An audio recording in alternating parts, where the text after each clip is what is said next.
Did this man really just tell the rest of the NFL that you better watch your kneecaps because we're coming for you?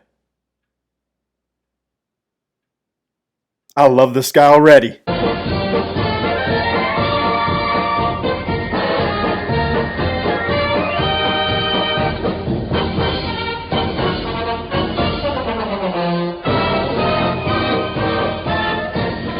All right, I don't know if you all saw that press conference yesterday, but if you didn't, you better go watch it because man, that's that's the best press conference I've ever heard from a head coach. That when they say Dan Campbell blew away the interview, I can definitely see why. He's the kind of guy you want to run through a wall for. So that was awesome. Um, but I also want to say this: it is a press conference, and I can't really judge a coach by how good his press conference is. I just said a week ago, you can't really judge Robert Saleh by his interview skills if that's the reason we didn't hire him. So this is only a very small part of the picture. So I'm not getting ahead of myself. I'm not ready to say that this guy's going to be a great winner. This guy's going to be a great head coach. But here's what I will say is that I can definitely see why this guy was hired, and I do think he was qualified to be a head coach. Before, when I was looking at candidates, you obviously know exactly who I wanted. And look, I still think if Robert Saleh does really well with the Jets, it's going to be a scar in this organization. Let me just make that 100% clear.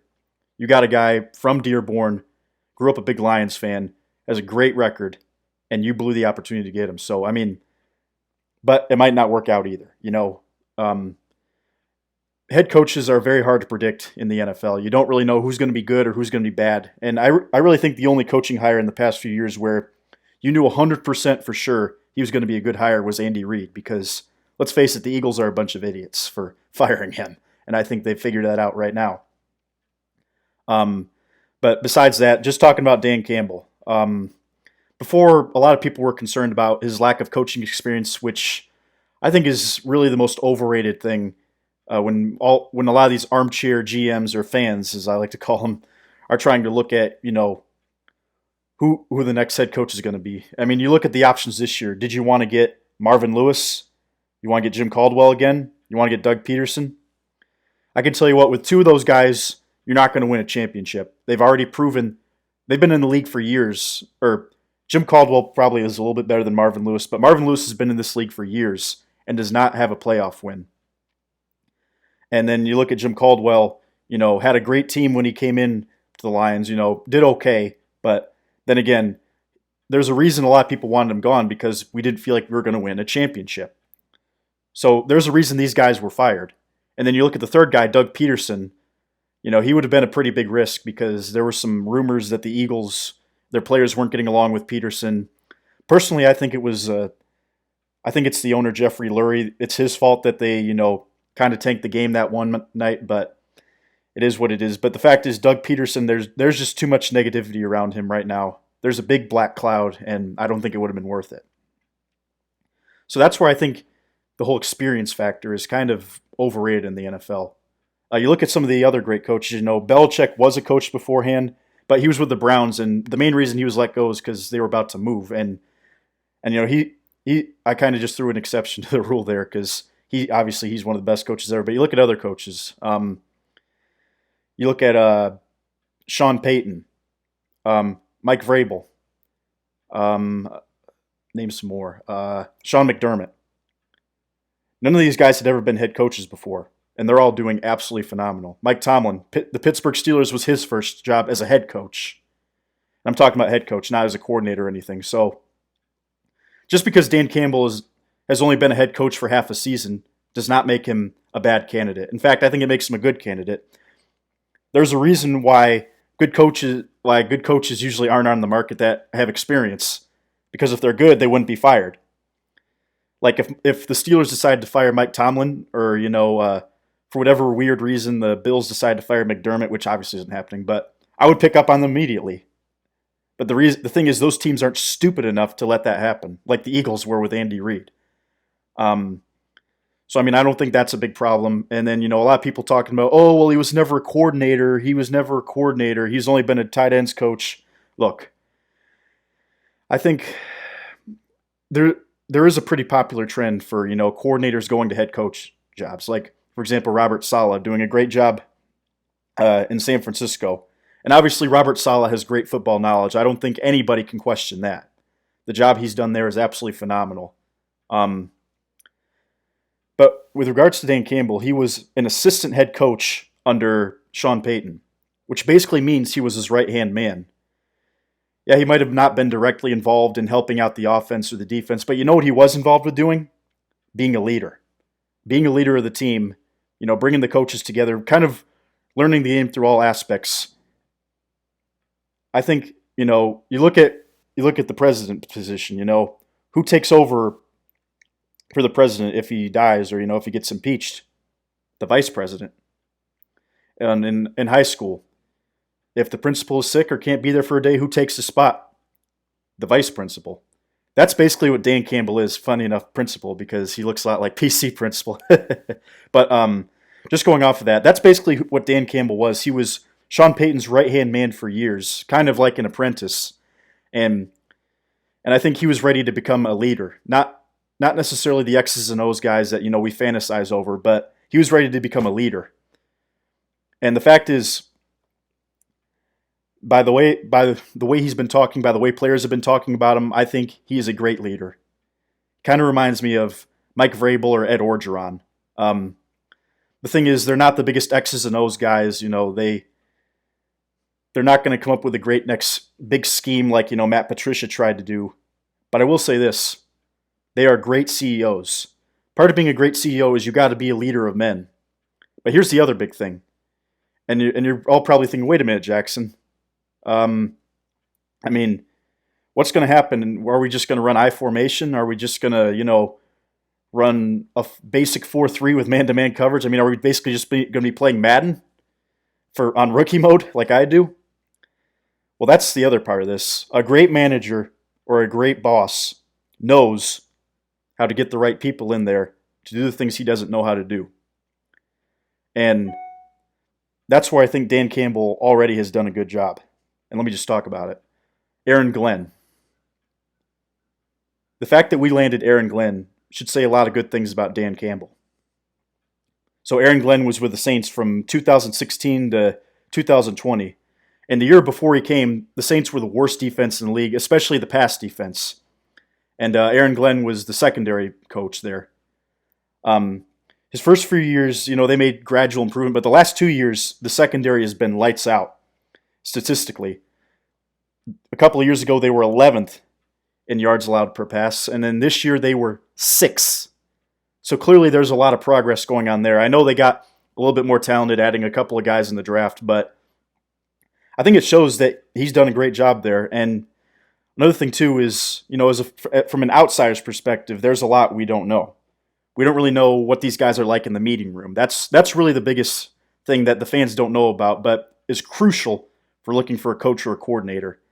And, Campbell's obviously been in the room with Aaron Glenn, and I guess by that measure, he inferred that he was a great leader in there and that, he was a big part in drawing up the scheme.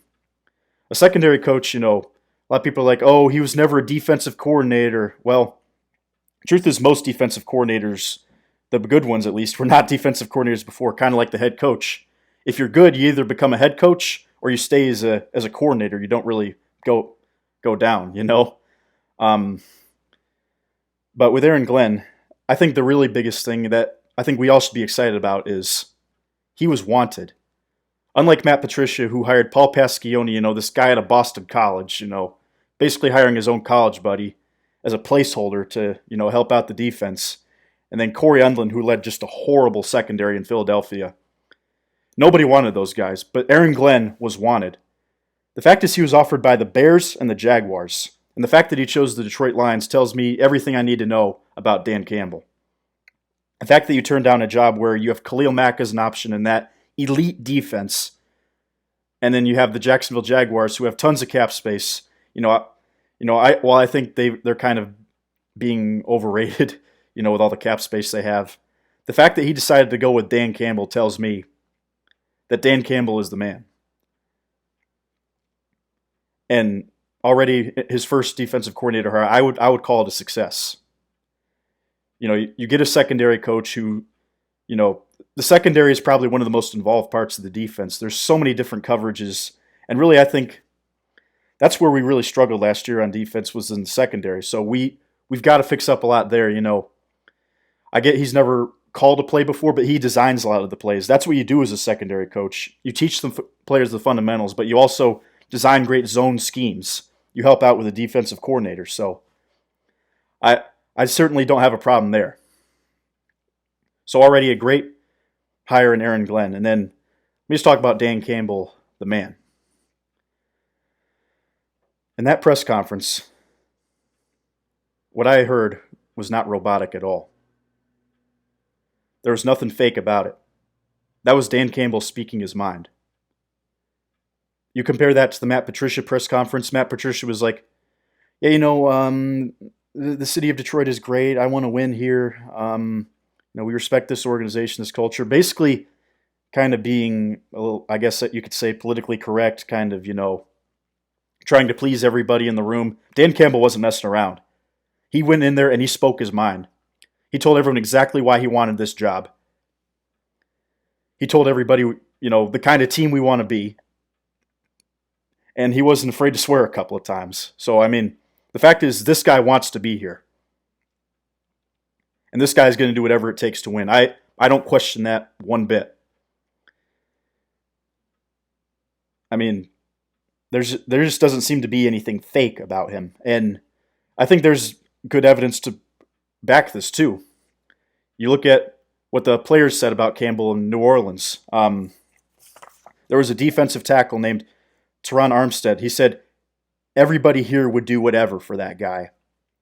Drew Brees also said that Campbell is a great leader.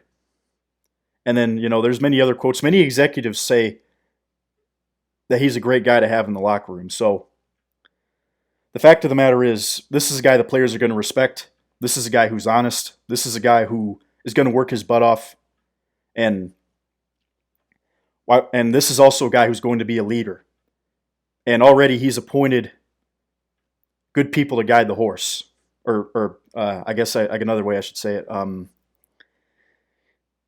He's picked good coordinators. Let's just say that. He's picked very, very good a very good coordinator and some very good coaches so far. I really hope we can add Anthony Lynn. If we could get Anthony Lynn to be the OC of this team, I think we got ourselves a great coaching staff. You got one of the best offensive minds in the game. And then you also got a defensive guy who helped improve what was, for years, has been the worst secondary I've ever seen. Really, I think Campbell and Glenn were both instrumental in turning the Saints defense into a top 15, sometimes even top 10 defense, whereas for years they were the worst in the league. And, kind of turning them back into the winning team that they were in the late 2000s. Early in this decade they were struggling a little bit, but they've kind of gotten back to where they were. And that's with Drew Brees, not having the same arm strength that he used to have. So I think for that reason, Sean Payton's a great guy to learn from, and I think the Lions, I definitely can see why the Lions got the guys that they did. Now, here's the last thing I'll say. There's a good chance that Dan Campbell might not work out. There's a chance, I think he's going to have some time, but maybe after 4 years, if we're still having a losing record, we got to let him go. But this is what I will say. I think this is one of the first times that I can legitimately say I think the Fords did their due diligence. This is the first time Sheila Hamp Ford has really had the responsibility of, managing the team and picking a new head coach. And you know what she did? Like a great leader should do. She got people that knew what they were doing. Getting Chris Spielman in the building was a genius idea. Getting a committee with Barry Sanders and a lot of other people as an advisory committee was a great idea. And the fact of the matter is, as much as I would have loved to gotten Robert Saleh, and like I said, it will be a huge scar if he does well with the Jets. I definitely think they did their research. They didn't go with a guy who's the most popular. They didn't go with a guy, who, had the greatest scheme, They went with a guy who could be a leader and the players respect. In other words, they want to establish an identity, and that's something that this team has not had in a long time. So I just got to give a big kudos to really the Lions organization for, at least making it seem like they're doing they did their research and they did whatever possible to find the best GM and head coach candidate they could find. And I'd like to make another video on the GM we just hired, but we're running a little bit short on time. All right, guys, thank you very much. I can't wait till kneecap season. Let's go bust some kneecaps. Let's go Lions. You all have a good night.